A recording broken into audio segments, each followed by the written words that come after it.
Biographe, un métier au service des autres. Bonjour Catherine Katchaguira. Bonjour. Merci d'être dans ce studio. Alors, Merci de m'inviter. vous n'écrivez non pas des romans ou des histoires d'aventure, mais des récits de vie, des ouvrages personnels, s'il en est. Vous êtes membre de l'association des compagnons biographes. D'abord, qu'est-ce que c'est un biographe? Qu'est-ce que c'est une biographe?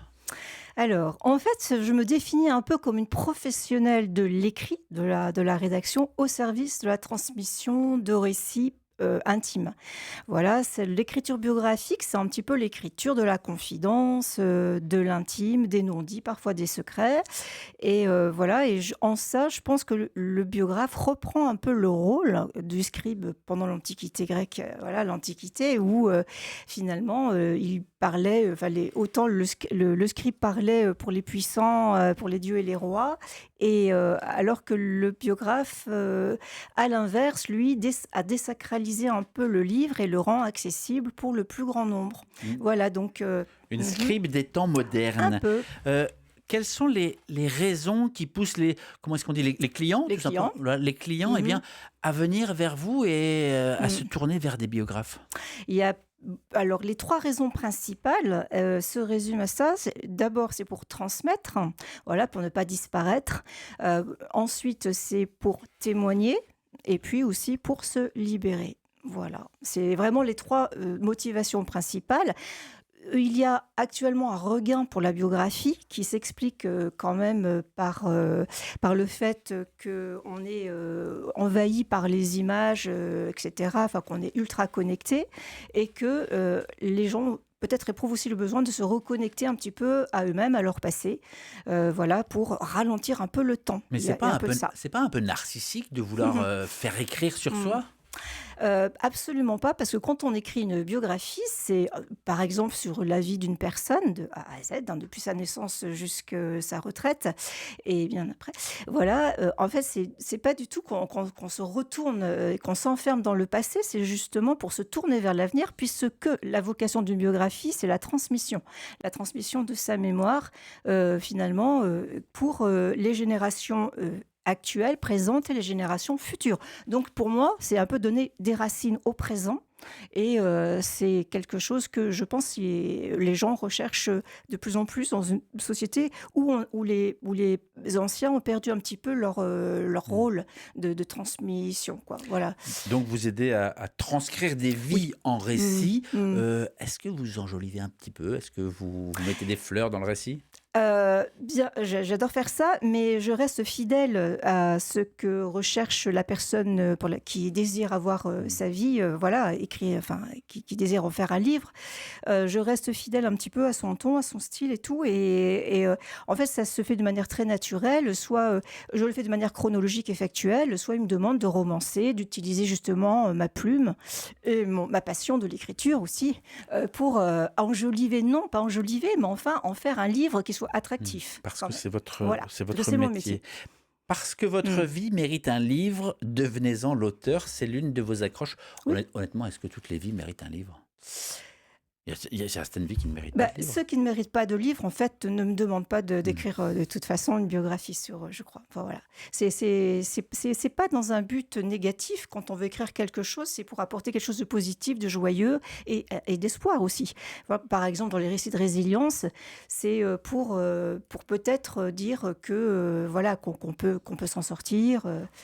Voilà, quelle que soit sa problématique. Il y a une notion un petit peu de se libérer par l'écriture aussi, parce que l'écriture est un puissant processus de transformation personnelle aussi. C'est vraiment important. On va l'évoquer. Ça fait 2 ans que vous écrivez des biographies. Est-ce qu'on peut... J'ai toujours écrit. Est-ce qu'on peut parler d'un de ces livres ou est-ce que les commanditaires demandent la discrétion Pareil, en fait, ça dépend. Les 2 dernières biographies que j'ai écrites, les personnes ne m'imposent pas la confidentialité du tout. Donc, je peux en parler. Par exemple? Alors, le premier, ça a été vraiment un livre, on va dire, classique de transmission. Voilà, c'est-à-dire c'est une dame qui avait 91 ans, Le fils m'a demandé d'écrire un livre pour sa mère. Sa mère m'a dit: «Mais je n'ai rien fait d'extraordinaire, voilà, ça va intéresser personne». Et en fait, on a fini par écrire 210 pages Ah oui. avec 35 pages photos, voilà. Et ça a été passionnant parce qu'en fait, j'ai raconté une espèce de saga familiale, la vie de 3 générations d'aubergistes qui ont connu quand même la Première Guerre mondiale, puis la Seconde, l'occupation, la libération, l'exode. Et ça, c'est vraiment passionnant de voir d'un quart, parce qu'en fait, ces personnes-là, elles sont plus proches du réel. Voilà, elle a quand même, elle pensait ne rien avoir à dire, mais en fait, elle a transmis beaucoup plus que sa vie. Elle a transmis des valeurs, une manière d'être, et puis elle a incarné une époque aussi que ne connaissaient pas ses petits-enfants. Donc en fait, ensuite, le meilleur dans tout ça, c'est quand on a fini le livre et qu'on l'offre à la famille, donc ils font une petite fête, et là, il y a des questions qui arrivent, voilà, et on découvre aussi un petit peu, c'est une manière de... C'est dangereux aussi, ça peut fâcher certains. Alors, moi, c'est pour ça que je fais attention à refuser, je veux Mm. dire, certaines demandes. Par exemple, les règlements de compte, je refuse, parce que quand on écrit, on est co-auteur, mais co-responsable aussi devant la loi. Donc, je fais toujours très attention à ça. Il y a aussi des propos trop clivants aussi. Et puis, il y a des gens qui sont pas d'accord avec des décisions de justice. Voilà. Donc, il faut quand même faire attention, justement, enfin, que je me sente en phase quand même Mm. avec la personne qui me demande d'écrire pour elle. Transmettre, Mm. témoigner, Témoigner et se mais il y a libérer. aussi se libérer. Tout à fait. Alors ça, c'est très intéressant. Je l'ai expérimenté moi-même parce que pourquoi je suis devenue biographe, en fait, c'est parce que j'ai perdu des personnes et je me suis rendu compte que je ne les connaissais pas vraiment. J'ai été trop tard pour poser des questions. Et vous avez écrit Donc, Les étoiles brillent alors, encore. et c'est pour ça j'ai eu envie d'écrire Les étoiles brillent encore. Je ne savais pas où j'allais et ça a été formidable parce qu'en fait, bon, ça c'est positif. Il m'est revenu en mémoire des souvenirs et c'est une façon un petit peu de leur rendre hommage et d'essayer de mieux les comprendre. J'ai découvert aussi des secrets de famille et c'est très libérateur. Et c'est un peu l'écriture, un peu un rôle cathartique par moment. Voilà. Et ce qui est bien, c'est que en fait, l'écriture permet de maintenir l'émotion un peu à distance et de s'en libérer et donc de mieux accepter. Voilà. Et donc, si ça peut rendre service aussi et donner espoir à d'autres, c'est bien aussi, quoi. Mais oui, c'est vraiment un processus de transformation personnelle. Combien ça coûte de faire écrire un livre? Alors là, c'est pareil, en fait, on s'adapte un petit peu au budget de la personne également, et puis aussi on peut échelonner les paiements. On va dire entre 2 000 et 6 000 euros, quoi, à peu près. Ouais. Une dizaine, une quinzaine d'heures d'entretien et puis des C'est ça. dizaines d'heures d'écriture, de Ça, réécriture. oui. Pour 1 heure d'entretien enregistré, derrière, il y a à peu près 10 heures de travail. Ah oui. Voilà, à peu près. Et Ouais. ensuite, vous faites des navettes avec la personne qui a commandé pour qu'elle le voit Bien si sûr. ça colle. Exactement. C'est-à-dire que voilà, donc on enregistre voilà, après, on enregistre parce que pour laisser parler la personne, pour ne pas l'interrompre, etc. Et ensuite, on retranscrit et elle doit relire cette retranscription qu'elle doit corriger, surtout des dates, des lieux de naissance et ça, des choses comme ça. Et ensuite, je réécris et on continue, voilà. Puis c'est elle qui choisit les photos. Et ce qui est bien, c'est que ce livre-là, alors oui, certes, c'est un livre qui est pas destiné à un grand public, mais c'est quand même comme un livre de librairie, parce que l'impression numérique a fait tellement de progrès que maintenant on a vraiment l'impression, il y a quand même une couverture avec des Ça reste un couleurs. bel objet. Ça reste un bel objet. Il y a le nom de l'auteur qui est quand même sur la page de couverture. Voilà, il y a les photos, il y a la quatrième de couverture. Donc voilà, certes, le tirage est restreint, mais ça ressemble vraiment à un vrai livre de librairie. On va parler du salon du livre de Bondieu. Oui. On va redonner le site, mais Internet également, là où on peut vous trouver. Mais je feuilletais ce matin sur Internet Ouais. et je suis tombé sur Stanislas Duplex qui a fondé la Plume d'éléphant. C'est une boîte où ils s'écrivent à plusieurs des biographies. Et il disait très souvent, entre 18 et 22 ans ou entre 17 et 25 ans, on sent et on sait ce qui peut advenir. C'est-à-dire qu'il disait, on interroge des personnes très âgées souvent, mais très souvent c'est cette période-là qui est décisive. Vous sentez ce genre de choses que, en gros, à la fin de l'adolescence, début de l'âge adulte, on peut presque déjà deviner ce qui va se passer. Deviner. Enfin, le sentir, c'est là que ça se fonde, c'est là que c'est décisif.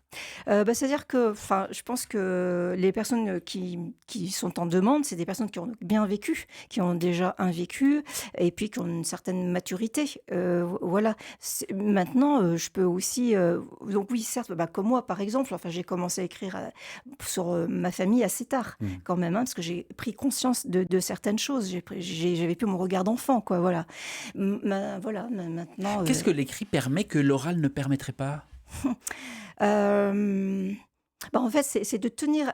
En fait, c'est de tenir à distance l'émotion finalement et pour voilà ou la souffrance en fait pour l'écriture, elle transforme en récit et ce récit voilà permet de mieux accepter ces choses-là et surtout de leur donner un sens Mmh. parce qu'en fait c'est ça une biographie.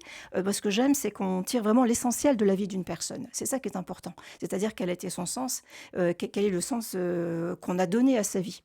Et C'est comment et vous c'est faites ça qui est pour beau. et comment vous faites pour vous effacer complètement? Parce que c'est aussi ce qu'il faut faire, c'est-à-dire que L'écoute, mmh, l'écoute. Alors c'est vrai que c'est un métier de l'écriture, évidemment, de la transmission, mais c'est aussi le métier de l'écoute. C'est-à-dire plus on écoute et plus on apprend. mmh. Voilà. Et plus la personne est en confiance et se confie. Je rappelle, Catherine Katchaguera, que vous êtes donc biographe Maintenant, oui. privé.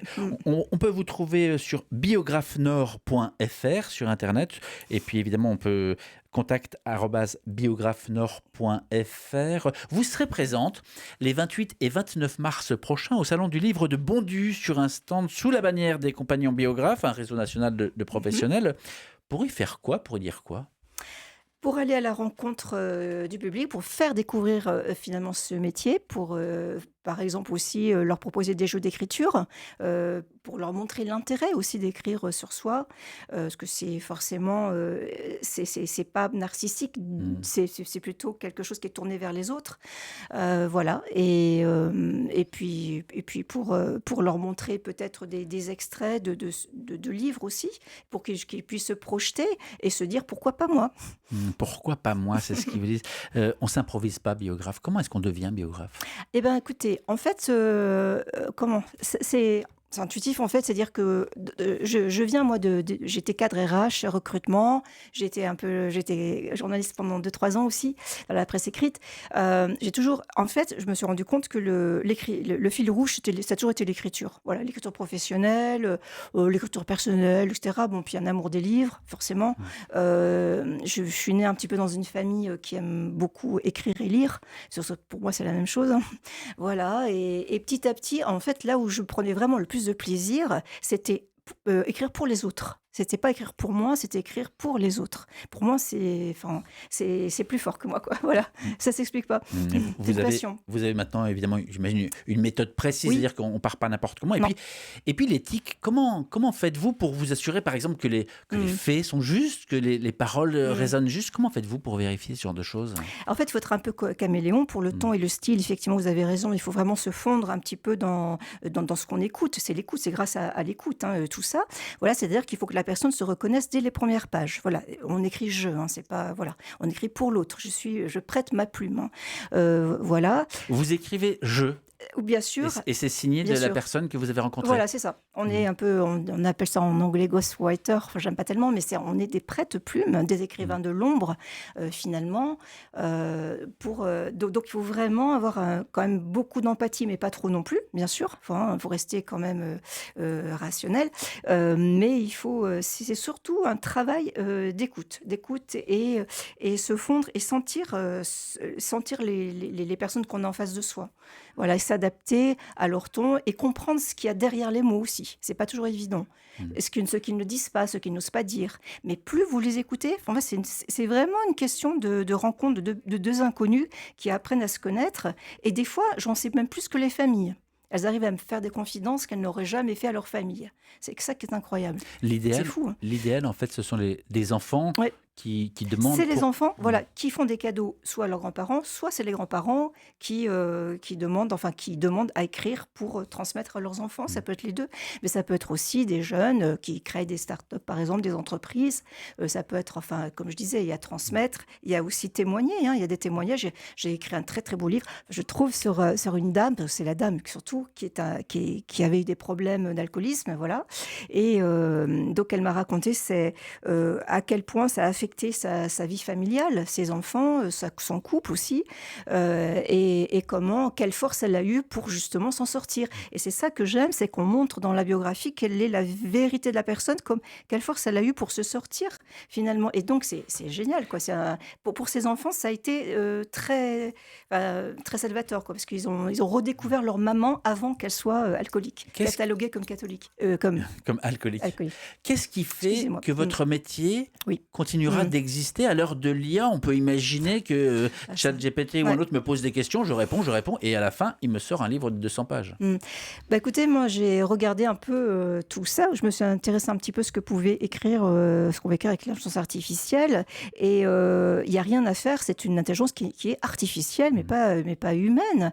Non, c'est beaucoup plus fin, c'est beaucoup plus subtil. Et puis, c'est quand même une question humaine. Enfin, si on enlève l'humain, on peut peut-être se servir de cette intelligence artificielle pour écrire des écrits professionnels. Pourquoi pas? Les traducteurs, d'ailleurs, le font déjà beaucoup.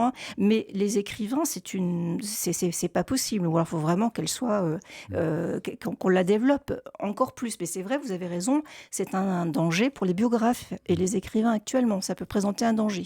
Ça, c'est vrai. Est-ce qu'à chaque fois que vous écrivez, vous trouvez dans le récit de quoi continuer d'avancer, ou vous le prenez vraiment comme un travail et il faut y aller, il faut le faire? Moi, c'est la passion. C'est la passion de l'autre. C'est découvrir une personne et c'est la valoriser et c'est faire ressortir toute la beauté de son parcours qui me motive. Rendre le récit joyeux et positif, c'est aussi le beau. C'est ça, c'est tout à fait ça.